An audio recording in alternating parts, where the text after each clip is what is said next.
Hey there, my name is E.W. Buckley and welcome back to my YouTube channel. Today's video is a little different. In the last month or so, I have hit a few major milestones on YouTube. I've reached 5,000 subscribers, partner status, and got my first check from YouTube. As I reach major milestones on this channel, I want to make videos documenting the process and reflecting on how I got there. I'm doing this in part so that I can look back on all the work that I've done, but also as a way to share my process and workflow with other music makers who are maybe thinking about taking the plunge of starting a YouTube channel. Because if you are anything like me, you might have been thinking about doing this for 10 years now. So here's what I'm going to cover in this video. Why I started this YouTube channel, how I reached partner status and 5,000 subscribers in less than a year, what has been the hardest part of reaching these milestones, what I think is working and what I'm still figuring out, how much I made from that first YouTube check, and what's next for the channel. Let's jump in. Like a bunch of music makers, I have thought about making a YouTube channel for probably a decade now. I had a couple of false starts over the years, but I finally decided to give it a go when I was getting ready to launch my first course, Step-by-Step Songwriting Music Theory for Producers. I had been putting a ton of work into Instagram and trying to promote my music and my course over there, and the whole process had been immensely frustrating. I put a ton of effort into my videos, and I would post them and get engagement for maybe a few hours, and then they would just disappear. And it dawned on me that while my reels were disappearing in a matter of hours, I was also looking up YouTube tutorials that were years old at that point. I'm interested in making things that last, and YouTube seemed like the obvious choice at that point. So how did I reach partner status? Of course, the obvious thing is that I hit the necessary milestones. That really is the only measurable way to become a partner. But if I had to guess what I was doing that worked for me that got me to partner status, is that even when I launched my YouTube channel, I knew exactly who I was going to speak to in the beginning, and that is music producers who work in Ableton Live. And so week in and week out for the last 30-something weeks, I have shown up discussing music production techniques in Ableton Live.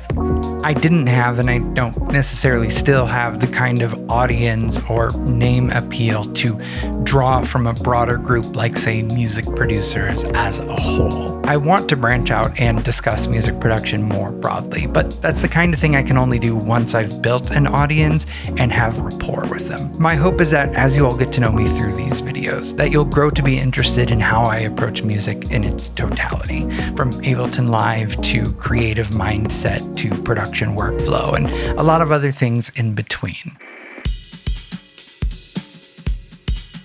Okay, this is a tie. I would say that there have been two equally difficult parts of reaching 5,000 subscribers and partner status. The first part was accepting that this wouldn't be perfect. I started this channel with my iPhone and a terrible wireless lavalier mic that I was too stubborn to return. Compared to what you are seeing and hearing now, my first video was terrible. Okay, so I was going to start this video with some grand preamble, but I would rather just cut to the chase. It is 100% possible to write great melodies every single time without relying on luck or some sort of divine inspiration.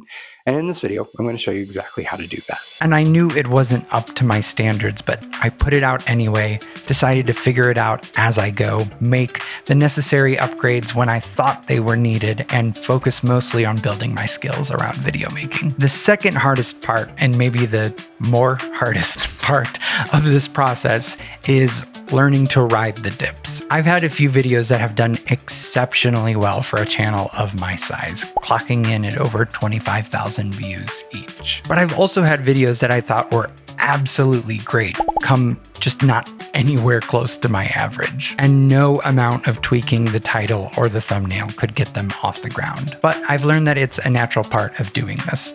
Mary Spender said in a video that I watched recently that she likes to publish things and move on, and that resonates with me. It's exactly what I do. Okay, so let's start first with what I think is working, and then I'll happily tell you what I'm still figuring out. I think one thing I'm doing that is working is I'm good at explaining both the how and the why behind any of the concepts in my YouTube videos without getting too bogged down in the details. And I had to learn this. I have to stay on script, or else I will get bogged down adding too much context. I also feel like I have a knack for tying technique to creativity and artistry in a way that doesn't compromise any of them. Music production is and can be very technical, but it's also a deeply creative act. And I think that it can be studied and practiced like any great instrument or art form. And I think I'm good at communicating that to you all. At least that's my hunch right now.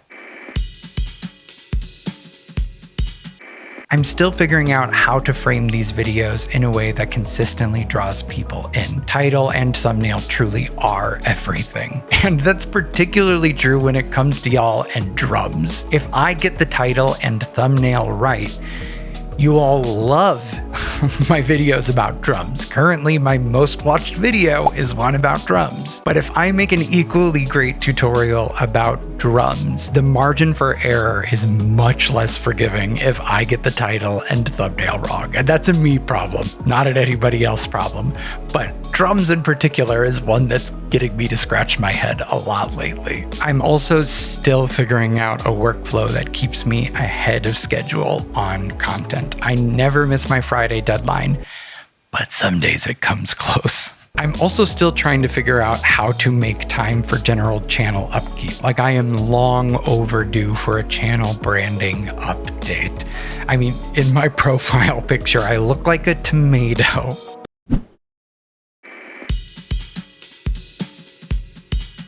Okay, here's the one that everybody has been waiting for. How much did I make in my first check from YouTube? Well, the check was a direct deposit. Sorry, it was a prop in the thumbnail. And that direct deposit was for, drumroll please, $117.18. To be honest, I literally had no idea how long it would take me to reach the $100 minimum threshold for payment after becoming a partner. I was stoked to just meet the threshold in my first month. Obviously, I am not earning a living from YouTube anytime soon, but I'm jazzed nonetheless. In case you're curious about a few more statistics, since committing to YouTube in November of 2024, I have had 166,000 views, nearly 10,000 watch hours, and I've picked up 6,600 subscribers. And these are my top 5 performing videos during that period.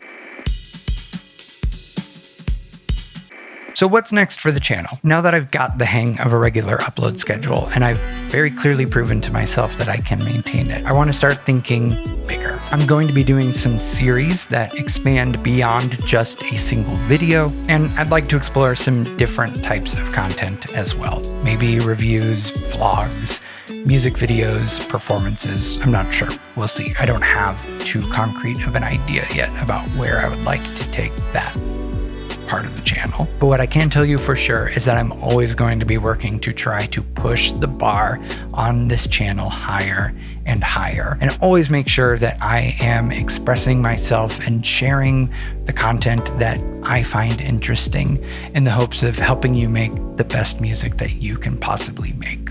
That I can guarantee will always be the thing going forward. That's it for today. Thank you for being a part of my YouTube journey so far. I'm excited to see you at the next check-in, which will be at 10,000 subscribers, which could be quickly, could not be. I don't know.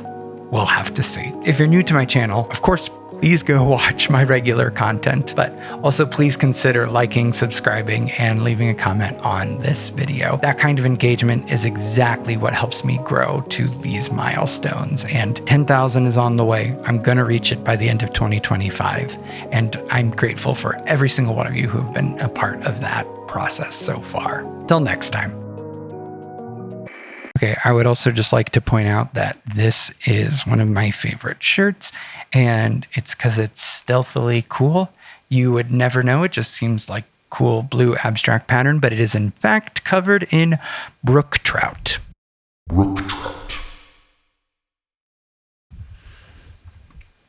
And I really didn't know the best time to say that, so I'm saying that now at the end. Just click the links, but also brook trout.